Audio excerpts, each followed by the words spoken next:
창세기 42장입니다. 1절에 요셉의 아버지가 너희는 어찌하여 바라만 보고 있느냐라고 책망을 합니다. 이 야곱이 있는 가나안 땅에도 흉년을 겪고 있습니다.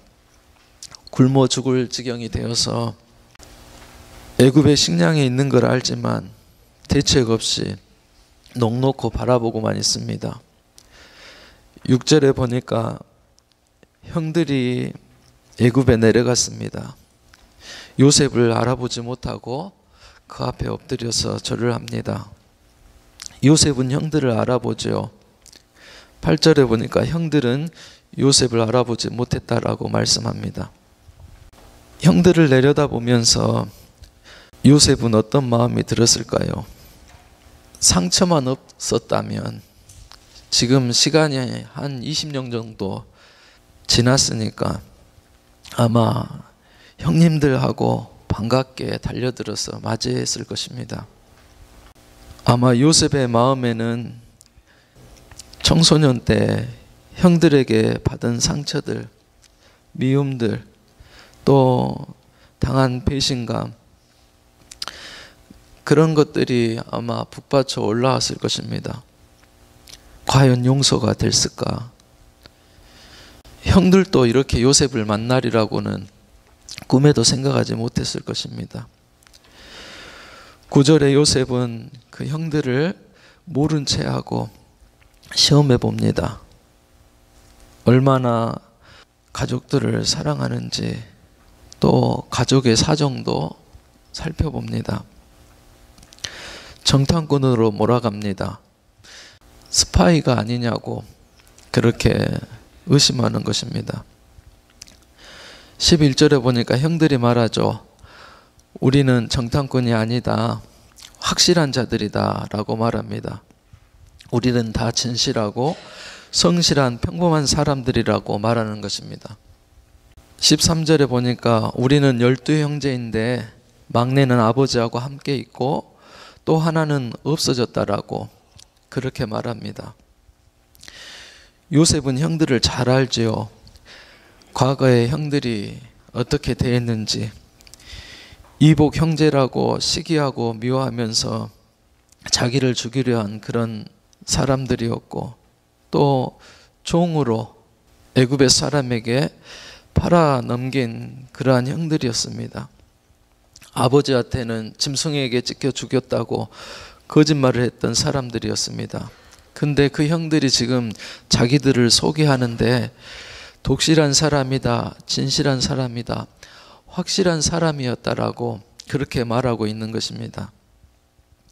요셉의 귀에는 아마 거짓이고 변명으로 그렇게 들렸을지 모르겠습니다. 아, 이 형들 아직도 안 되겠네, 아직도 사람이 덜 됐구나, 아직도 정신을 못 차렸네, 아마 이렇게 생각했을 것입니다. 16절에 요셉은 말하죠. 너희 말을 시험하여 너희 중에 진실이 있는지 보리라 라고 말합니다. 그리고 형들을 감옥에 3일 동안 가두어 두었습니다. 회개할 수 있는 그런 기회를 다시 주는 거지요. 요셉이 형들에게 어떤 말을 듣고 싶었을까요? 우리의 큰 실수였네, 정말 잘못했네, 그동안 너무 죄책감에 시달리고 동생이 보고 싶었네, 아마 이런 말을 듣고 싶지 않았을까.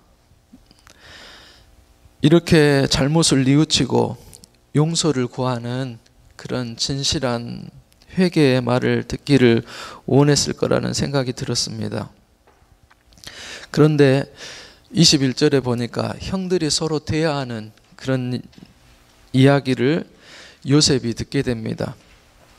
우리가 범죄하였구나, 동생이 살려달라고 애원할 때 우리가 외면하지 않았는가라고 서로 우리가 범죄했다라고 회개하고 있는 것입니다. 주님도 그래요. 주님도 우리의 진실한 회개, 우리의 진실한 고백을 듣기 원하신다는 것입니다. 회개는 축복이에요. 관계가 회복되는 길이고 또 마음이 열리고 신뢰와 확신을 얻을 수 있는 그런 길이 됩니다. 하나님께서 집어주신 것, 깨닫게 하신 것, 떠오르게 하신 것, 우리는 회개해야 합니다. 그리고 하나님의 인도하심을 구해야 합니다. 그것이 가장 큰 축복이 된다는 것입니다. 이 형들이 고난받는 이유가 무엇입니까? 기근을 겪고 또 정탐꾼이라고 스파이로 몰리고 감옥에 갇히고 베냐민을 동생마저 데리고 와야 하는 그런 난제에 빠집니다. 그런데 이런 것들을 통해서 형들이 받는 복은 바로 회개하는, 참회하는 복이라는 것입니다. 성경에 보면 허물의 사함을 얻고 죄 용서를 받는 사람이 복이 있다, 행복한 사람이다라고 그렇게 말씀합니다. 23절에 보면 요셉과 형들 사이에 통역관을 세워놓았습니다.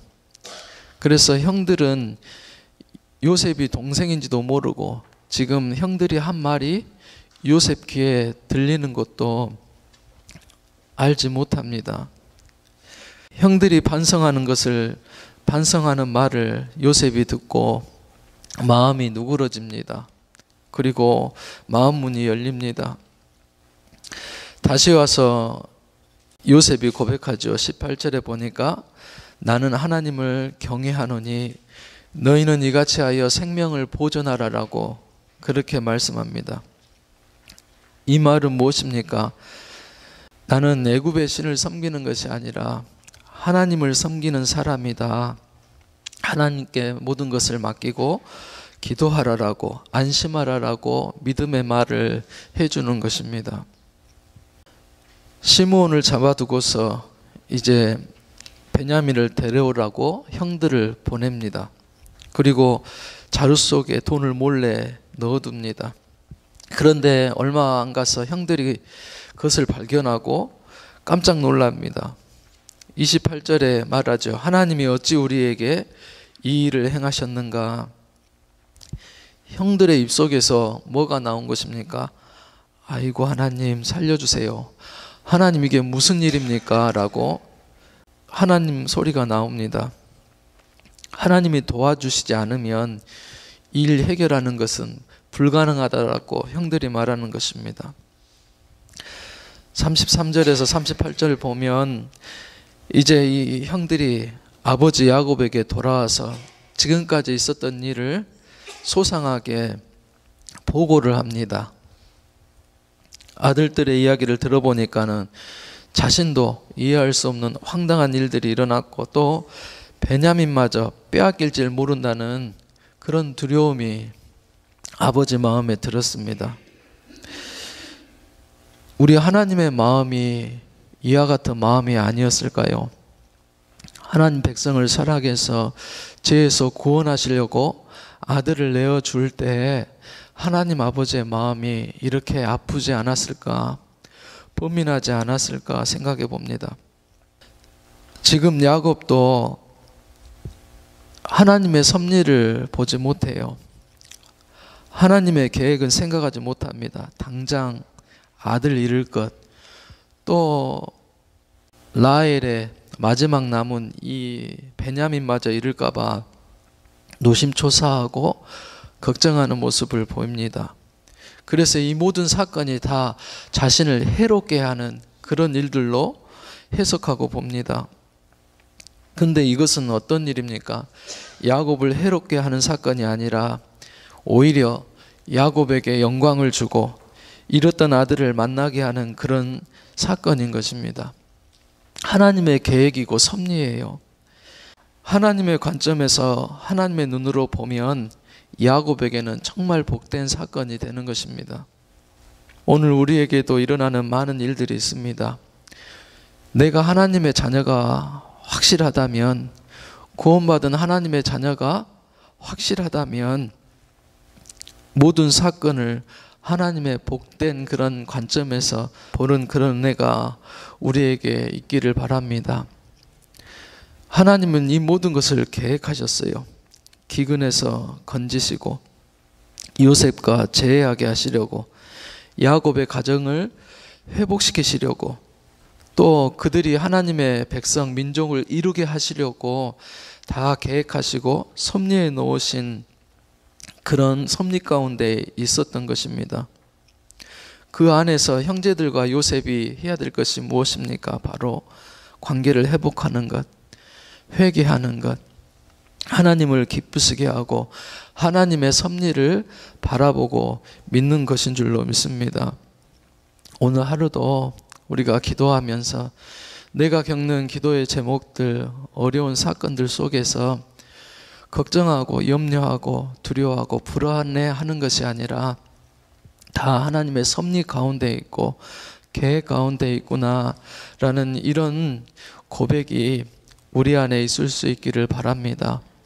바로 우리들을 위해서 가장 아끼는 독생자 주님까지도 우리에게 보내주시고, 우리가 이런 하나님의 구속의 관점에서 하나님을 바라보면서 기도하기를 원하신다는 것입니다.